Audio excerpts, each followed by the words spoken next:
We are live. Give me one to start with. Let's go. We're here to freaking... Christino? I think. Okay.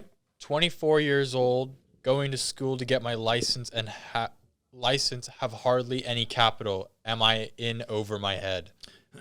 No. You just need to understand that you're going to school to get your builder's license, I would say. What I would say is, I've said this before, dream big, start small, systemize everything, really focus on business development, strategies, and also financial management. And that does sound technical, but it's not. The thing is, if you don't, what I would say is the bigger your business becomes, the more vulnerable to failure that you are, because I know for me that if I'm just doing one bathroom at a time, shit can't get that much out of control. Am I going to make a shit ton of cash? Probably not. But what you need to work on is I need you to develop technique first and then start speeding up. And when I say speeding up, I'm talking about getting some people on, which means you need more inquiry, which means you need to be quoting more because now you got to feed the monster, right? I've talked to guys before that they're like, no, I just like hiring a guy now and then, and I just like to do one kitchen or one or two bathrooms at a time because I don't want to overextend myself. And then what you find is you'll develop the capacity. And so this is what I guess the difference between, let's say, me and I'll try and pull that. Who was that name again? Christino. Like the difference between us is that I've just been around a little bit longer. So my capacity as an operator has grown. And so what it means is that I can handle the pressure a little bit better. But you don't go and drop a pill for that shit. You actually have got to spend the time. I am not an athlete, right? I mean, I played a bit of rugby league and I played Aussie rules and all that sort of shit, but I am not an athlete. I've got a son who's an athlete who'll be trying out for Team Canada. He's an athlete, right? I am not an athlete, but what I am is I'm probably in the areas of business. Yeah, I probably go okay because I have a great relationship with pain. And so, I think getting started, you've got to have a bloody good work ethic. You've got to be a very good student of the business, and you've got to have a good relationship with pain. Because I'm telling you, the bigger you get, the more painful it becomes. The higher the levels, the bigger the devils, right? You're going to have to lock horns with some pretty serious shit. And, there's sometimes whether I was operating as a builder and running a building company, or whether I operate as a CEO selling franchises now to general contractors and builders, and in both sectors, there's always this frustration with why does shit always go wrong? And I'm telling you, it's just, it's the nature of the beast. So, yeah, and I would say be patient. Above all else, just, for me, I talk to myself often. I'm like, I've just got to let it come to me. I'm doing everything I can do. I'm copping it on the chin. I'm winning in some areas. Like my day will be like good news, bad news, good news, bad news, good news, bad news. And it's just one of those things. So, just be prepared to fight for it, right? So, man, let's go. What do we got next? Edward has 2 questions. Edward, I hope you don't mind if I call you Eddie. Edward, let's go. First question, growth for small business, ? That's a question. He just put growth Here's for small business. So what I'd say, one piece of advice, right? And remember, it could be worth just what you paid for it, right? And I am not the be all and end all, but it's something that you can consider, and it's very much a buffet. So if you like it, great. If you don't take it.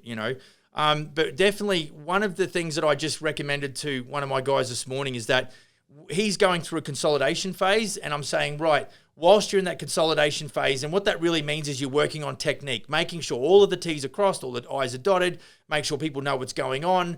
And then when he goes into more of an expansion process, you want to have 3 or 4 months of your overheads or of your running expenses nailed down. Because, like I said to him this morning, if you get a guy on because now you're trying to expand and he ends up being a dickhead or she ends up being a bit of a nerd and doesn't work out, what you've done is you've just experimented for 30 days and your business hasn't gone underwater financially while you've been sorting out whether or not, do I want a superintendent / foreman / lead carpenter or don't I, right? And so what you're doing is it's really an investment in your security, and you got to make sure that you're not just going to go and start working on an expansion plan when all it's going to do is drive you underwater from day one. If it doesn't, it's like all on black. Well, if this guy doesn't work out, I've just blown 10 grand and I'm done. I've got no more operational capital. Please don't do that. forecast what sort of structure that you want to set up. And then what I need you to do is work your face off and go and put the finance together for 3 months or 4 months worth of overhead running expense, what it's going to cost you to run your business then. And then when you've got that bank sorted out, then go and take a shot at some expansion. Do not go out there and your eyes become too, bigger than your bank balance, right? Because that's a quick way to gut your momentum. And there's nothing worse. Like if you're going to lose money because you set your 3 or 4 month bank up and you lose money, that's not good. But it's just part of the learning curve. If you're at $5,000 in your bank account and you just wasted 10 grand, now you're $5,000 underwater. Now you're going to lose sleep. Don't do that, folks. Just be really patient and work your ass off and be very strategic. You've got to be an absolute assassin, and you've got to know where you are financially. That's always the trick. All right, man. Ed's second question. Okay. How to take that leap to get people. Yeah, see, I just explained that, right? So you just want to go to the next one? It's probably just, like what I just said, Ed, you don't, that's what you want to do when you want to take a leap to get people. So I kind of answered that without knowing the next question. So thanks for your question, Ed, on TikTok. Cheers, biggies. Jeremiah from TikTok. Okay, Jeremiah, what's going on? What is a good running expense to total sales ratio? 15%. That's what I would say. Dude, it's got to be, because it's a good question, because you want to run, percentages points rather than dollar values, because the dollar values is going to be distracting. If you're only operating, it's cost you 10 grand to run your business every month, and you're only selling 20 grand a month, like you're gonna seriously run out of money. So, yeah, you just got to keep it real. That's where it'd be 15. Yeah. Oh yeah. What is running expense to total sales ratio? Yeah, I see that. Yeah. Dave from TikTok. Okay, Dave. Tips on a 19-year-old determined joiner trying to work up the scale to own a business level top guy. Don't know what the end of that meant. So he's wanting to get as an 18-year-old. So 19. He's 19. So he's got determined time. Joiner trying to work up the scale to own a business. Any tips? It's the same thing. See, the thing is, right? Everything is practical. It's practical. It's like, it's systems. It's like, but the thing that cocks this whole show up is us humans. We are the ones that can't deal with the pressure internally. We are the ones that destroy our personal relationships because we let it get to us. We're the ones that don't get on with our, subcontractors. We're the ones who, maybe don't go and get on well with our suppliers or vendors, and so they dick us around. So the advice is, the more you learn, the more you earn. The battle is really in the 6 inches between your ears. That's where the struggle is. The more you earn, the more you learn. Your attitude determines your altitude, all that sort of shit. Because here's an attitude thing is, well, I want to make $1 billion in 12 months. And it's just like, come on, just like be patient. Understand that the restrictive thing is not external, it's internal, it's you. It took me, I was at 42, so I was probably in this game 25 years before I got this gig as a CEO. And I can't say that I ever went out and, even submitted an application for this position, but, I just knew some guys. And I dragged my ass to Canada with all of my kids and my wife, and here I am. And so things they do come to you. And I'm not saying go and sit on your couch, watch Netflix, and just wait for shit to come through the front door. But there's a part of that. I was working my face off. I had 6 kids, and I've got 4 TVs, and forget about the TV joke because I've heard it all. but it's just like, there's a point in my journey where I had to do all I can do and then just wait for the right opportunity to come along, but then strike when the iron was hot. So, just be patient. That would be my advice, because your level of maturity as a 24-year-old or whatever it was, 19-year-old, dude, you can't, like, I'm not saying can't, that's a pretty broad term, but dude, seriously, as a 19-year-old, if you want to have $1 million business, like, dude, if you got a $1 million business happening, like, I should be interviewing you. That's what should be happening. But I just know in the building game, it's very challenging. It is a brutal game. It's not easy. And I think sometimes we overestimate what we can achieve in 12 months and we underestimate what we can achieve in 5 or 10 years. People, be patient, be very diligent, work your face off, and then, just wait for it to develop. And you watch what happens. The harder I work, the luckier I get. So, I love those, but they're keen as. Like, that's cool. Don't ever lose the love for doing this business because it's awesome. Jeremiah again from TikTok. Jeremiah, let's go. How do you track the money? Yeah, good question. And, I think if someone said to me, hey, Max, what's the most important thing? And I'm not saying, that sales is not important because sales cures everything. But I do know that, having your eyes on the finances. Seriously? Damn. That's that bloody train again. Yeah. Did you hear the one going past this morning? I did. 6 o'clock this morning. You heard it? Yeah, sorry to interrupt that question, folks. We've got a dirty, great big interstate train going past with his friggin' horn on. So tracking the money is it really comes down to work in progress accounting, or it's called over/under billing. But that's really after the fact ish, because that's more accounting practice, double entry bookkeeping, and so that's that part of it. But as far as invoicing, everything like that, purchase orders, work orders, change orders with clients, that's all in a job management software we use called BuildExact. It's just a third-party software. We've got over 100 of our franchised operators in 3 countries using BuildExact. It's not perfect, but we put $100 million worth of work through it every year, so it's obviously okay. And that cost, I think, full retail on that is about $250 odd Canadian. So it's not cheap, but it's just all in one place. It interfaces. You can go from getting the client details in. You can go and create estimates. You can convert those estimates to jobs, and then you can go and put through invoices for said jobs.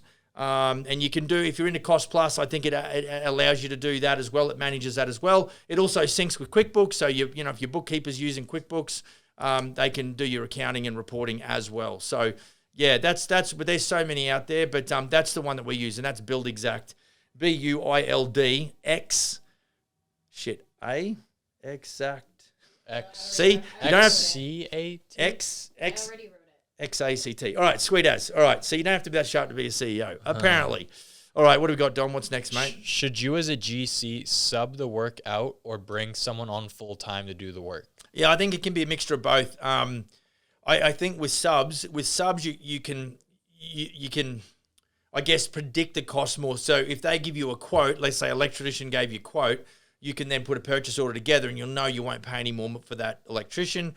But let's say in the areas of carpenters, because us builders, more often than not, we'll have, a lead carpenter and a carpenter's helper or something like that. And so, for the smaller jobs, sometimes it's more efficient because getting subcontractors to quote labor on smaller jobs is a pain in the ass and they overcook the price. So in that case, if you're smaller, but like when I did the 5-plex, I think I had a full-time superintendent or a supervisor and everything else was subbed out. Everything was PO'd. So I think it comes down to the size of the project and how much, movement you've got, in there for a budget. And if you're doing your estimating right, you really, in some cases, some of these carpenters or electricians or any of them will say, well, I don't know what that's going to be worth. And I'll be like, okay, this is what I've allowed for on the job. Are you happy to do it for that? And if they go, yeah, I'm like, well, PO, this is what it's going to be. Don't come asking me for any more money because it ain't going to happen. So if you start, you damn well finish. Otherwise, you're not getting paid. That's the other thing too. I think you can be a little bit more nicely forceful, not out of control, crazy, Nazi forceful. But with subs, I think you can negotiate a little bit harder. Whereas, your own in-house guys and girls, you're playing the long game. These are people that you're trying to really include in your inner sanctum. And so it's a little bit harder. And in some cases, if they're not going to work out as employees, you just got to let them go. Give them some kind candor, some nice feedback and go, hey, it's just not going to work out. Got to let you go. Here's your 2 weeks notice or whatever. So, hope that helps. What's next, Dominator? Hasbulla. Ooh, Hasbulla. Hasbulla. Russian. Ah. It's a meme, but okay. Have you ever used Job Pac? Nope. Never even heard of it, actually. Okay, we can roll the next one. Sorry about that. Jeremiah again. Ooh, Jeremiah's a bit of a question TikTok. hog. We should give awards out for the most amount of questions on any one Q&A episode. Let's go. We're using Smartsheet, QuickBooks, and HubSpot. Can Okay. we connect BuildExact? Definitely QuickBooks, HubSpot, don't know. Yeah, I'll tell you what, man. Go and do, Jeremiah, go and do one Google search on BuildExact and then go to interfaces. No, on the left-hand side, it'll be a tab. You can hit that and it'll show you, it's like got Deputy, Xero, which is an Aussie New Zealand software, which is obviously in Canada right now as well. And there's a few other options there. It'll tell you. So just go in search of, and you'll be able to sort of figure out your way through on that. Cool. So what's next? Max Martin from TikTok. Max Martin's back. Yeah. Hey mate, how do you get the best contracts as a builder? Is it who you know more than what you know? Look, in the old days, and a lot of the guys that have been around a while will tell you, well, I don't need to do marketing because I get word of mouth. And I don't disagree. I see guys even in the Smith & Sons group here in Canada that don't really have to rely on head office as much to give them, for them digital leads, because they either do a lot of local area network, like a lot of pounding the pavement, pressing the flesh, doing good work for clients, and they, the referral network process. So, I don't know. I think the best contracts don't come from any particular source. I think it's how you go about qualifying. So there's some cases where we've had cold, I've had it both, like cold inquiries who I don't know turned out to be awesome people. Matter of fact, probably our first ever client in Canada, I was only chatting with Francine on the phone this week, and I haven't worked on her house, or her place for 3 years. So, and I didn't know her, and yet there's some clients who, we've got referred to, and I actually haven't gone to contract for them. So, yeah, I think getting the best contract, it's like, oh, yeah, I'm going to put a tick box on my contact form on my website, and please tick this if you're a good client and you're going to sign a good contract. Doesn't work that way. Really, it comes down to the sales process, because attracting the right lead is just a horseshit, theory. It doesn't work. What it comes down to is you being able to design the system, the sales process, where you can ask the right questions, because, folks, questions are the answers, and where I can ask the right questions that give me the right answers, and that actually gives me the insight as to work out, yes, these feel like great clients, or no, these are kind of people that are way too budget oriented and I don't think they've got the money, so I'm not going to go and dig any deeper on that. So yeah, I think finding the best contracts is a process, and this is when I talk, like, great question, Max, but really this is where you don't have the maturity, I guess, when you're an 18-year-old. What's up, mate? He just added to his comment. I meant, for example, government contracts. Oh shit. Okay, so that's a total different ball game. Mate, I don't, those types of contracts. See, okay, so here you go. I put out something on TikTok this week about niche. Did I do that this week? Was that niche, or was that? No, that's a little while ago. But 2 weeks ago. Anyway, I talked about niche. Now, our niche, we're remodeling experts, right? And so renovations, remodeling, additions, basement developments, legal suites, et cetera, that's kind of where we focus. Furthermore, we don't do work for realtors. We don't do for other businesses. So there's nothing wrong with going after general government contracts. I just feel more comfortable in my niche doing remodels for homeowners and end users. So I don't know if the right contract dealing with government is right or wrong. Max, it really comes down to you as a person. See, if you've grown up in and around the commercial world, it'll be second nature to you. That was kind of foreign to me. I could count on one hand how many commercial projects that I've been on, and if that includes government projects, but they were private projects, I could count on one hand. So, but I always go back into the residential. That's where I feel comfortable, and it's not per chance that I've ended up, doing what I'm doing in the residential sector. So, mate, I couldn't tell you what the best contracts are. I can tell you what I do, and my guys are marking up their cost of goods sold by 45% minimum. And so, dude, if you can hack it somewhere, I'm in residential chippy, but I know the money can be better with government. Yeah, dude, you seriously need to go and try and I'm not saying that you haven't, right? But you just need to make sure that you're really critiquing that advice and that understanding. So if you're in residential, I don't know, dude, the grass can be green on the other side. If you're in residential, if you systemize the way we systemize, I think you could probably be pretty happy with the money that you'd be making. I just think you can go into commercial. It's going to be a lot more demanding, I would think, because governments are going to hit you with what they call, okay, let me ask Max this question. He might not get a chance to answer back. But, I mean, maybe in residential, depending if he's in Queensland or in New South Wales, you better start getting a good understanding around liquidated damages. And the thing is dealing with governments and city councils and those kinds of larger, right. So he's in New South Wales. So I wonder if you know what, go and look up the word liquidated damages, because they if you don't finish on time, they will burn you at the stake, and they don't give a shit. They will step over your dead corpse, friend, and they will just find somebody else to finish. So that's, to me, I've got a little bit more confidence and leverage with residential renovations and dealing with homeowners than, let's say, I have with a government department who's got all the time in the world, all the people resources in the world, and all the money in the world just to kick the shit out of you. And I'm like, to me, that's a vulnerability. So when we talk about doing a SWOT analysis, I think we're going to do that on a podcast on Tuesday. SWOT. With the customer? It's no, just total different thing I just thought of then. Whenever you do a SWOT analysis, SWOT, to me as a builder, I'd be like, there's got to be you got to look at your strengths and weaknesses, but the opportunity with government contracts might be there. What I want you to do is also analyze, okay, the opportunity's good, but then there's what are the threats? What are the things that are going to take you out? So, that's the other thing. Can I just jump in? Mike Henderson just asked a quick question. Yeah, mate, we're in the Okanagan Valley. Read that out? Mike Henderson just asked, where are we based? So basically right now we're in the north end of the, you're welcome, Max Martin. We're in the north end of the Okanagan Valley, about 5 hours northeast of Vancouver, man, in British Columbia. Hope that helps. Where are you, Mike Henderson? Give us a heads up, brother. Where are you? All right, Dom, what's the next? Yep. From TikTok. It's my partner and I. What's the first step to expanding?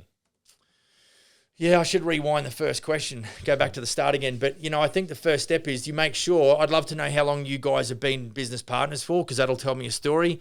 I end up having one of my best buddies work for me as an estimator, but he'd worked as a second in command for me when I had 15 guys, as a carpenter. So, it just depends on the chemistry. Does the chemistry work well? Do you have two distinctly different roles? I've seen partnerships that work where one guy was a construction manager, another guy was a general manager. And so it really... My father. What's that? Chris is... My partner is his father. Right. Oh, well, that'll add just a little bit more complication. But again, it depends on what relationship. It's just chemistry, dude. I mean, whether it's your dad or your buddy or whatever, it's just what's the chemistry? How does that work? That's always, a big concern, because you've got to weigh up, when everything's good when it's good, but when shit starts hitting the fan. I've got 3 business partners, and, we've been through some stuff, and you've just got to remove the emotion. So look, if you move forward, what you've got to do is you've got to bring the emotion down, because when your emotion goes up, your ability to make good decisions goes down. So you've really got to just ensure that you're in control of yourself and understand you can't control anybody else. And so the best thing you can do is have that conversation. Like, yeah, it's good and you're optimistic about where the business can go. And it's like, hey, let's talk about what happens when the shit hits the fan. What if? How are you going to, how are you going to respond if I make an oversight there and it costs us 10 grand? Are you going to go and take your bat and ball and piss off home and get all grumpy with me? Like, you've got to work out what your systems are for those problem resolutions. So there is absolutely no fixed way of handling it, but it comes down to individual maturity. That's what I would say. Tyler from TikTok. Righto, Tyler. Let's go Instagram. Give me some questions. Come on. What are your thoughts on buying a property and putting units on it, then selling them? Good money? Look, I think we talked about Grant Cardone on the last week's Q&A. What I do love is getting, and I did actually for one of my clients who was an investor, and at that time I wasn't real sharp on niche. I was just like, I'll take anything, I'll do any work, But really, what it comes down to is looking at an individual piece of property that, let's say, has a single detached dwelling that then, basically pays you one stream of income. Hopefully I got this question right, but if you can go and tear down one dwelling and put back a 5-plex, then you've got, obviously that's a fairly expensive build to do. He's buying a property and then putting units on it. So I don't know if it's like an empty plot. Yeah, well, he might be buying it as a detached dwelling, like as a single detached dwelling, and then he's going to go and get it. He's going to go and get it rezoned so that he can have multifamily on it, and that is a good way. That just takes a lot of bucks because it's a commercial loan then, so it kind of changes. Knock down and rebuild. Been there, done that. Where you at, Tyler? Can you just hit me up? Are you which neck of the woods? Are we Europe, North America, Australia, New Zealand? Where are you at? Because that's that was what I did. Yep. Yeah, he's a Melbourneian. Righto. Yeah, I just had a bit of a thought then, but yeah, no, that's sweet as. So that's look, anytime you can do that, but obviously when you do that, it costs you more to build 5 dwellings.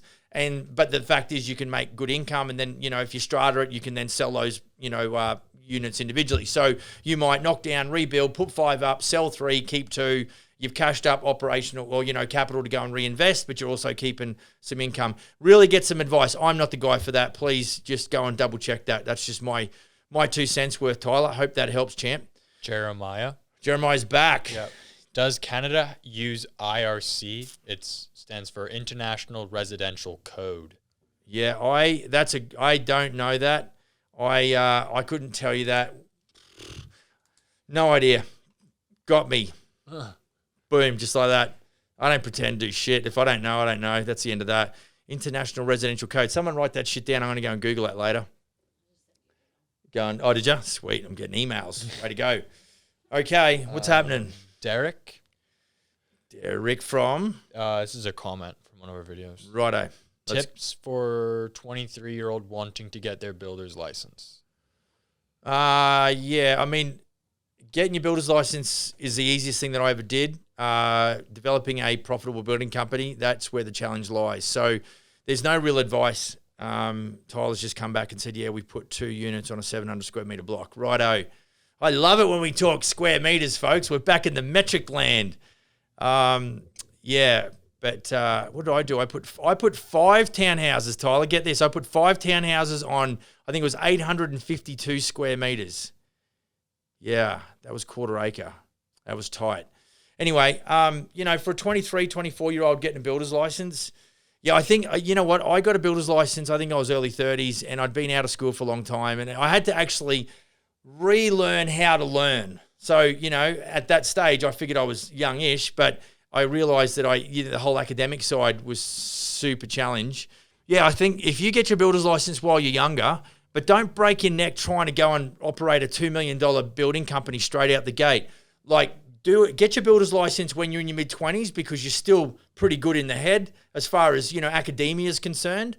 And it's a good, if you can get that builder's license over a period of 2 years, then it will certainly help you to start, if you're getting your technique sorted out with operating a business, then you can really go hard on developing speed once you've got the technique. And if you've got that builder's license just tucked in there, because I know in Australia, I just had to get the builder's license and then I didn't need to, like in Canada here, I can get the credential and then you've got to go and put like 10 or 15 grand into a trust, basically that you'll get back after, I don't know, a several number of years after you've completed your final project. And then when you give in your license, so when you cancel your license, you get that bond back, right?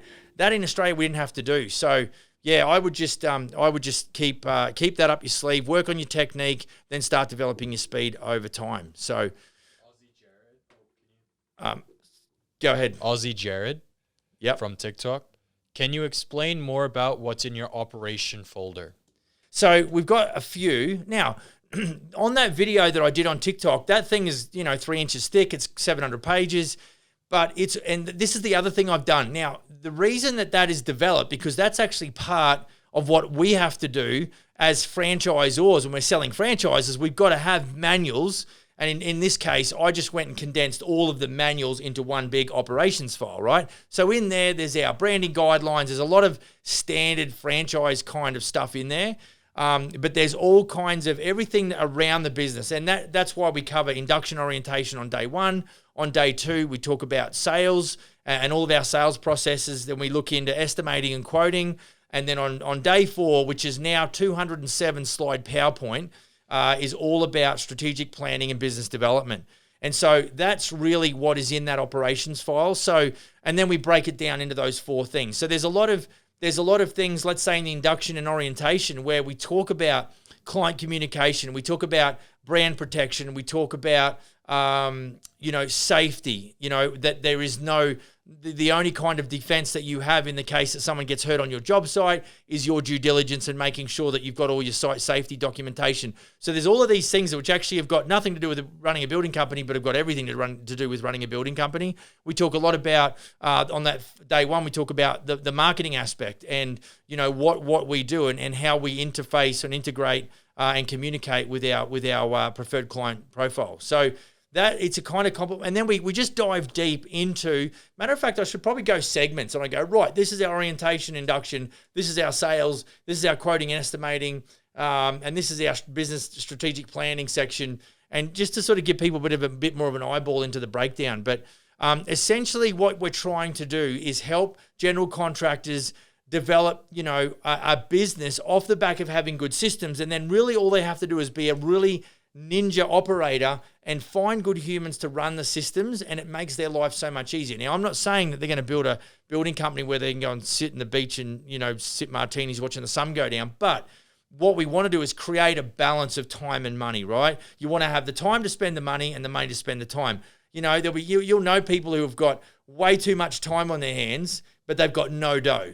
Then there's other people, that have got so much money, but they're just busy, working and got no time to enjoy it. So that's what we're trying to do, is just balance out those 2 things. So, it's a pretty busy 700 pages, but it really is broken down under those 4 categories. And so, but we do a deep dive. Like, it just gets ridiculously intricate. And actually someone hit me up on TikTok and said, well, how can you possibly, it was something along the lines of a human, possibly using 700 pages. Did you want me to read it out? No, it doesn't matter. Okay. But it essentially what it comes down to is that we use it for our 4-day initial training. And then what we do is we refer back to it as we move forward in what we call an ongoing phase. So what happens is in the execution of running a business, we revert back to it. So most of the time, we'll go and fulfill our obligation with initial training, but I know straight away the minute they walk out that front door, they'll forget half the shit that we talked about because it is a massive dump. So it's really an overview. We are just basically giving a bit of an introduction to all facets of the business. And then over the next 90, 120 days, they start to develop the technique and then they can start getting faster. Tyler asked, how much is an operations folder? Tyler asked that. Oh, I can see his question. Righto, Tyler, look, mate, it's part of the intellectual property. Like, I'm giving as much as I can away.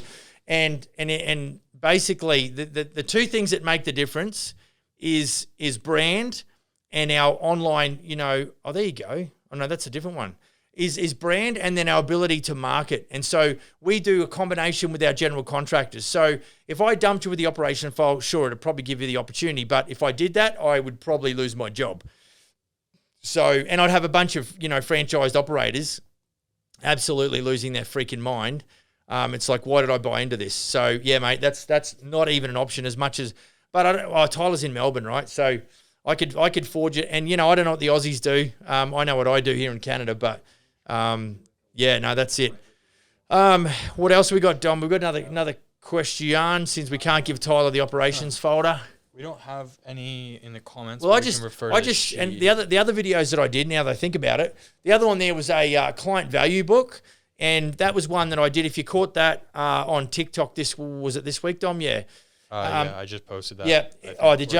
Yeah, it's a client value book because remember that people want to do business with people that they know, like, and trust. Now, if they're very budget orientated and they don't suit your preferred client profile, it's not going to, you don't want to even go working for them anyway. But for the clients where you want to start building rapport with and deconstructing the wall of distrust, because that's essentially what happens, you might look good and smell good and speak good and all that sort of stuff, but the homeowner still does not trust you because they've watched way too much HGTV.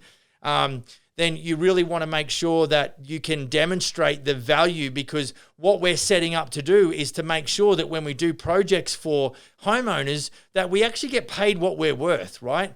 And so the only way you can do that, if you're competing on price, and every time a homeowner says to you, well, I've got Joe Blow down the road who can do it $5,000 cheaper, do you want the job? And you're like, oh, well, I'm so desperate, I might as well, okay. And the client will say, we really like you, Max, and we think you're a good guy, but you need to do it for $1,000 cheaper than old mate. Like, that's not the way that you're going to build a business. It's not the way that you're going to create operational capital. It's not the way you're going to be able to expand and grow.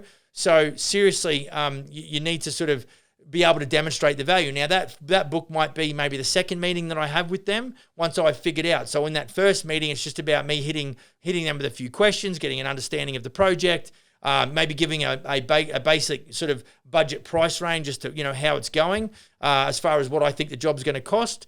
And then they might go, well, I thought that, like on that one of the videos I did, the kitchen for 12 grand. And on my question back to them is, so Mr. and Mrs. Homeowner, you want that kitchen done for 12 grand. What research did you do to come up with that figure?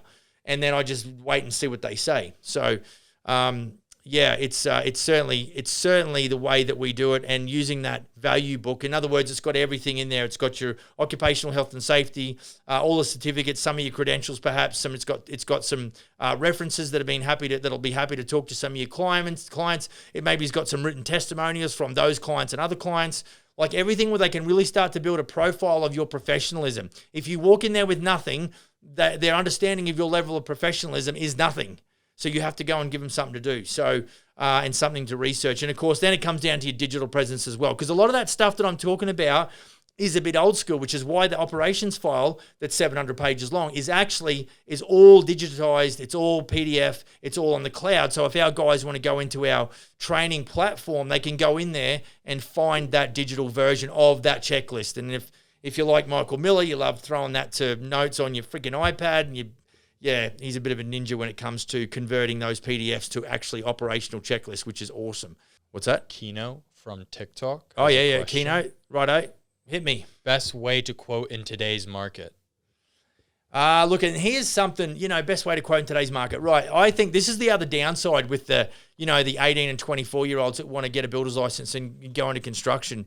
I think you've got to develop what I call a black belt in all of the trades and, the supplier areas that you're going to use, because not that you have to know exactly how to, like at my place, I went and pulled down a long fluorescent light and I put up a little round, fluorescent light, and, there's 3 wires to undo and blah, blah, blah. So, I'm not saying that I'm an electrician, but what I'm saying is if you're going to, start out, you've really got to understand, and this is why as a 24-year-old, how can you possibly know, unless you've been in it since you're 12, and then you might have half a chance. But what you've got to understand is it's all through that interaction on different job sites. So I've been on multiple residential projects, multiple unit sites, a handful of, high-rise sites, and I've got a really good cross-section understanding, especially in residential, about how each of the trades operate. That gives me the ability to then understand what is the best way for me to go and estimate a project. So it's not like, great, I've got the software. It's a case of I have the understanding and all of the experience to be able to use a piece of software. People go, well, if I buy the software, it should come with the templates. And then no, we're builders, folks. We're builders. That's why getting the credential as a builder is the easy part. Running a business that's financially stable, that's creating operational capital, that's paying you an ROI and giving you the lifestyle that you deserve as a risk-taking business owner, that's the hard part. The easy part, get some software. Hard part, understanding construction and being able to sort of go, right, I'm going to build a template. Right, this is what I'm going to do. These are the projects I do, bathrooms all the time, one after the other. Now I can build a template. That's you working on systemizing your approach to estimating. So if you don't understand construction process, you ain't going to be able to estimate really anything terribly accurately. So this is why when I got my builder's license early 30s, I'd seen a shit ton. Like I'd been around the game by that time for 20 years. And so I'd been operating 15-man like carpentry crews, liaising with everyone from, earthworks to concreters to, roofers and, everything, all the different trades, your drywallers, your tile setters, your waterproofers, everybody I was bumping into all the time, and I was liaising with and trying to fit in, and who was waiting for me and who was I waiting for, that kind of thing. So, you can't buy that shit. And that's why then the flip side is I say to you guys and gals as general contractors, you've got to understand when you do get to 35 and get a builder's license that your knowledge and experience is worth something. But you guys, you know what you know. You just have a hard time, boxing that shit up and selling it. And you should, because that's what my lawyer does to me all the time. Every time I send the guy an email, he slings me a bill for 200 bills. So, that's really what we've got to step up our game on. We've got to understand. Now, don't be arrogant and don't think, well, I can go and start charging for quotes, because you've got to understand how to package it and how to present value. And if you don't do that, you're going to get friggin' destroyed. So, hope that helps. Let's go. What's next? Andrew from TikTok. Andrew from TikTok, right? What advice you got for young guys starting out? Oh, damn it. Did I just not answer that question? What I'd say is I'd dream big, start small, systemize the shit everything, focus on financial administration, understanding, business development. And like I just said, you want to make sure that you've got a good handle on construction processes, and you do have a black belt across all of the different trades. You've got to know, let's say for me as a framer, right? So I've got to know what the roofer's going to expect, and obviously I come from an Aussie background, so the way that the North Americans do roofs is a little bit different as far as prepping for a roof. Like these guys over here, they'll do sheathing and then they'll put shingles down mostly. Where I come from, we use concrete roof tile. So if you're in the UK, you're more familiar with roof tiles than the North Americans perhaps. It's a little bit uncommon here. So I've got to know, right, what's the concrete roof tiler going to look for? What's he going to need in the way of structure to be able to put his 2x1 hardwood battens on to be able to load the roof? What is the fascia gutter guide? Because we all do metal fascia and guttering. We don't do it like the North Americans. So I'm just talking about from where I come from. What's the fascia gutter guy going to look like, going to be looking for? When's he going to want to come in? When my superintendent asked me, when he wants to get fascia and gutter installed, I've got to be able to go, yep, I can load that roof. I can put the trusses up and the hips up. I can get all the creepers put in, have the valleys ready to go. Then probably a day after that, you can bring in the fascia gutter guy to wrap it up ready for the roofer. So, and then I've got to know what's the drywaller looking for. So when I do a walk around, where do I need backing? Where do I got to make sure? What have I got to do to straighten walls to make sure that the studs aren't like all crazy? Shouldn't have been putting those studs in anyway. But you've got to really understand, like in bathrooms, if you're going to, we would always say lay the studs down round up, right? Whereas in North America, they'd probably go crown up or something special like that. Well, you got to know when you're building a wall in the bathroom that you put the crowns out of the bathroom. So when you stand the wall up, you haven't got the bows or the crowns or the rounds into the bathroom. Why? Because we don't want our tilers trying to lay tiles around that way. We want to be able to then cripple the studs a little bit, make them straight, lay the tiles. So this is why I'm saying as a 24-year-old, it's very unlikely that you're going to have a really tight, neat, intimate understanding of all of the trades. What's the plumber going to be looking for? What's the electrician going to be looking for? And of course, over here, you've got all insulators and poly and wild and crazy shit that's totally different to where I come from because, that's not what we do back there. Not as much anyway. All right, Dom, what else we got? Jeremiah. He is a question hog. I love it. Let's go. Operation PDF. That's the whole question. Okay, so I'm not sure Operation PDF means, but if he wants to get back, hit me up, Jeremiah. An operation, unless he wants the operational file in PDF, which is what we have, which is all of our operators have got access to that training platform where all the operations file is on PDF. So 49,000, right? You can have that for 49,000. You'll actually get a shirt as well, probably a cap, and because it's almost winter here in North America, we'll actually throw in a jacket and a toque. Bridget just said that he just inquired for a franchise through the B4B website.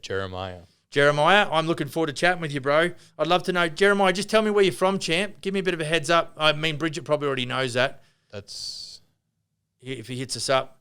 What else? Let's talk about. I wonder what Virginia. Oh, geez, Louise. Yeah, we had who was on the show? Who was on the show last week from Miami? Come on, we got that.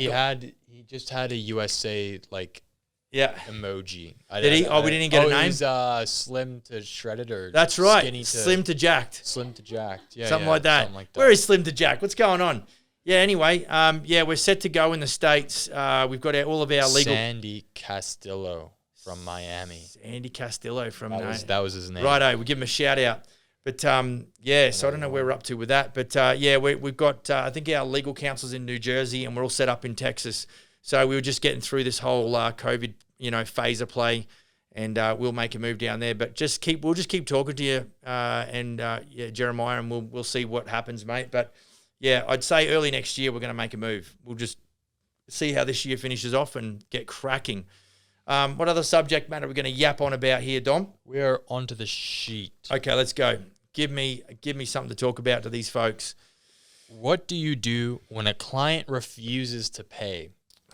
I would love to ask the audience. Let me ask you a question, audience. What do you do when a client refuses to pay? So everyone that's just joined us, it's Q&A, like contractor Q&A. I'm asking the question right now. What is the general consensus when clients refuse to pay? What do you guys and gals go and do? Please don't get too violent. Yeah, I mean, there's a few things. Like, really, it's come to that because I think there's been a misunderstanding.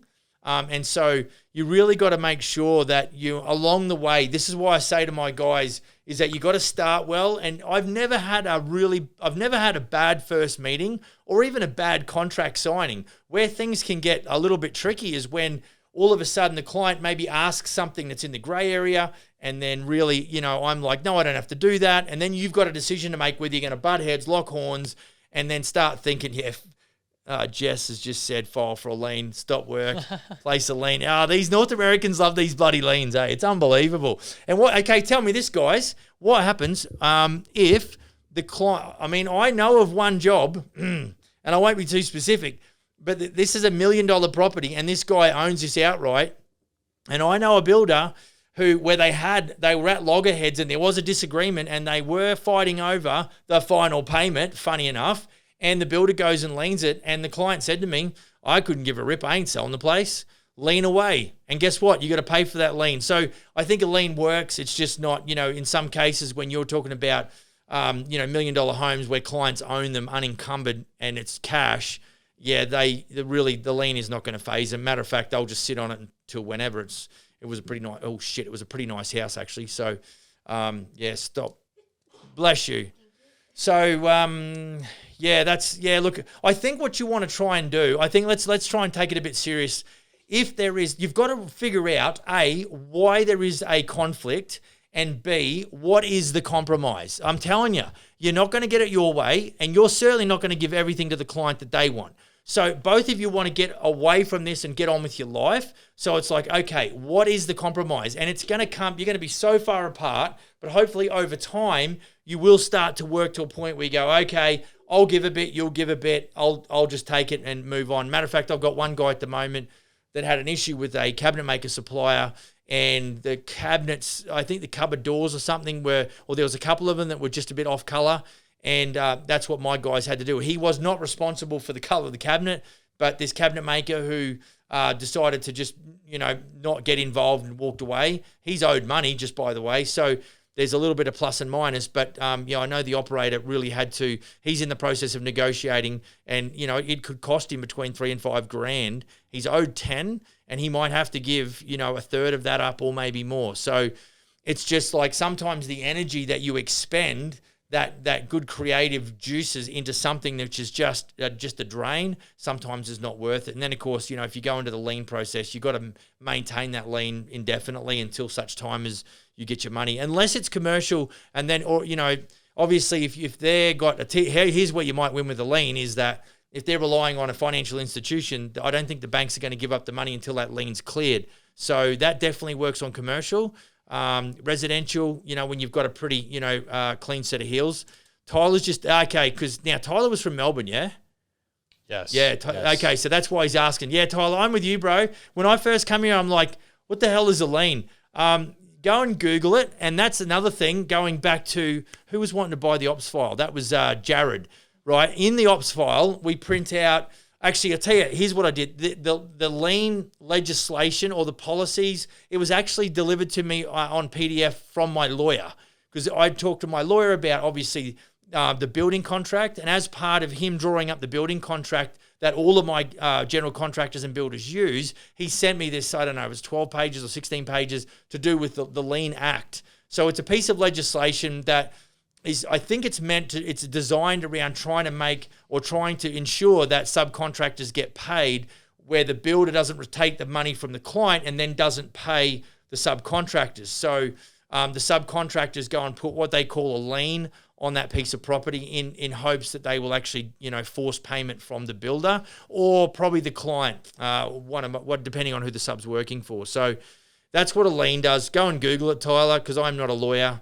And it's spelled L-E-I-N or L-I-E-N. I think it's L-I-E-N. Okay. L-I-E-N. L-I-E-n. That's how the North Americans. There you go. Yep. So go and Google that, mate. That will bore the shit out of you and awesomeness. Nice. That'll give you the heads up. What else we got? What's on the sheet, Dom? What is one thing regarding your construction business that you wish you knew sooner?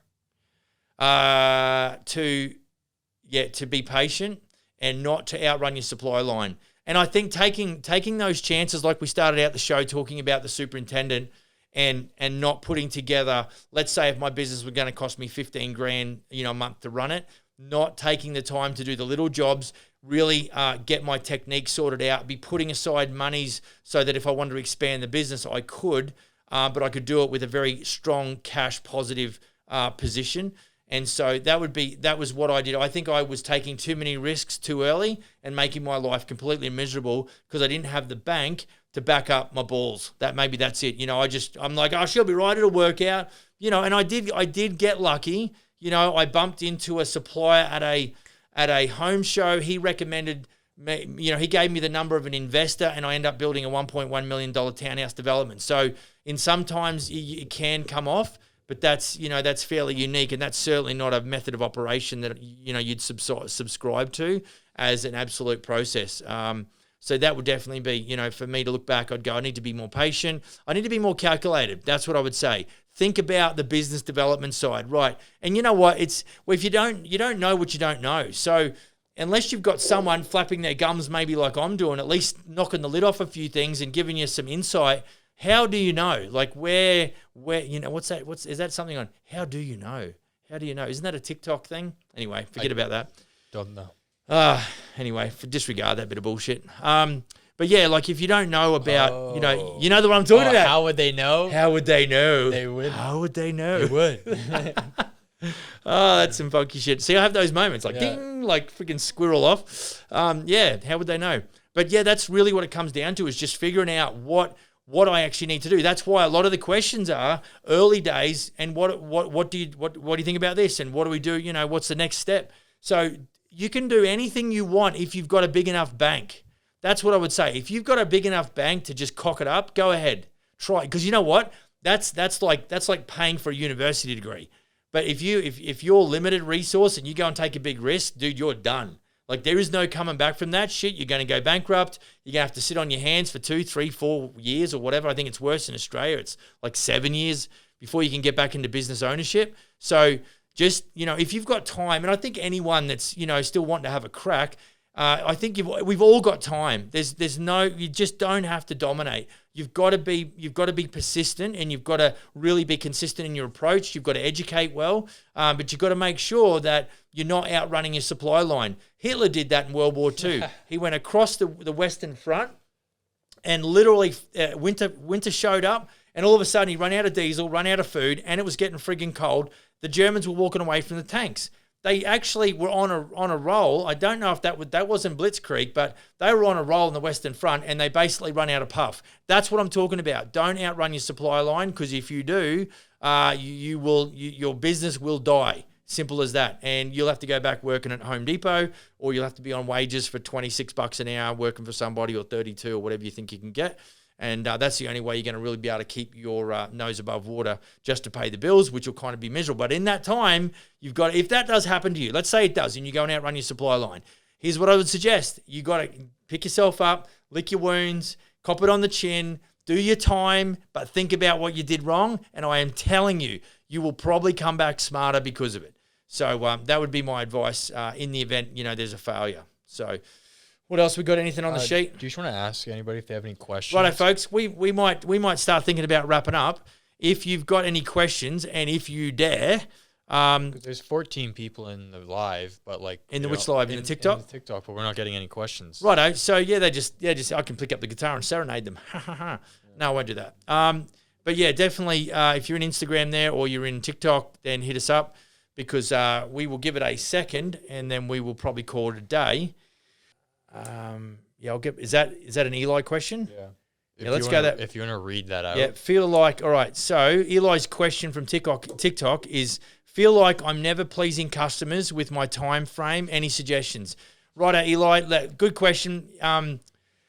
It's probably it could have something to do with a few different aspects, right? So, Eli, I don't know whether you do fixed price or cost plus contracts. For us, we do fixed price contracts. Now, why we do that is because clients like to know how long it's going to take. Now, in calculating that, we use software. It's typically a Gantt chart, which you could probably get a piece of software anywhere, and that will help you with it's a project management tool, if you like.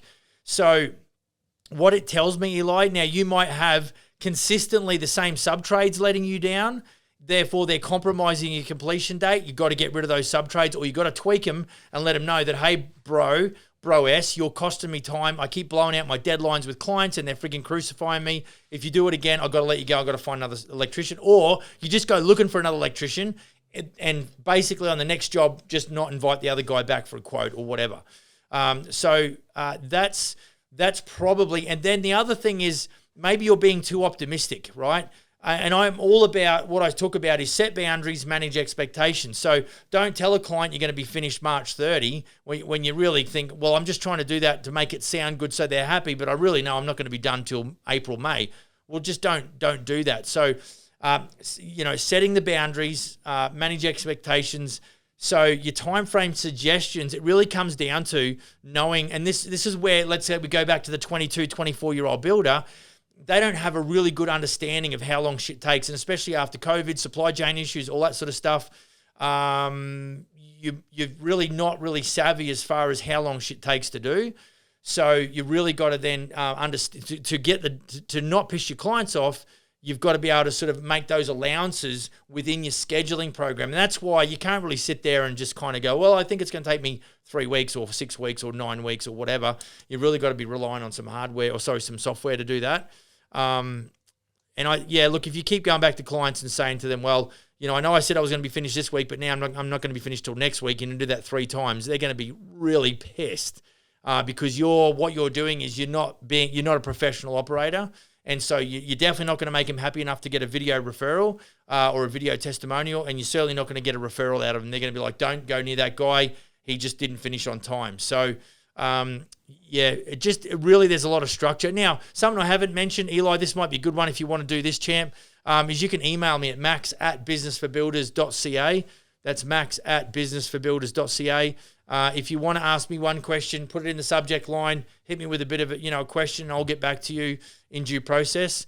But that's going to be the best way because I'm going to need a little bit more context. There could be a bunch of reasons why you're blowing out your deadlines, on a consistent basis across the board. So, but anyone else that just got a question or two, hit me up and I'll do my best to get back to you as promptly as possible. Don't forget, if you're on Vancouver Island, either in Nanaimo or in Victoria, hit us up because we're in Nanaimo for 2 days, Tuesday, Wednesday. No, yeah. Monday night, Tuesday night. That's October the 24th, 25th. And then we're in Victoria for 26th, 27th. So DM us either on Instagram or TikTok. And if you're lucky enough, let's catch up and have a beer. That'd be crazy. That'd be awesome. So but looks like I don't think there's any more questions. I think we've pretty much maxed her out. No pun intended. So we are going to wrap up the video and then we're going to wrap up the live and call it a day, folks. Really appreciate you dropping by and all those that ask questions. It wouldn't be the same without you. Go build a kick-ass business and we will see you on the next episode. Cheers, big ears.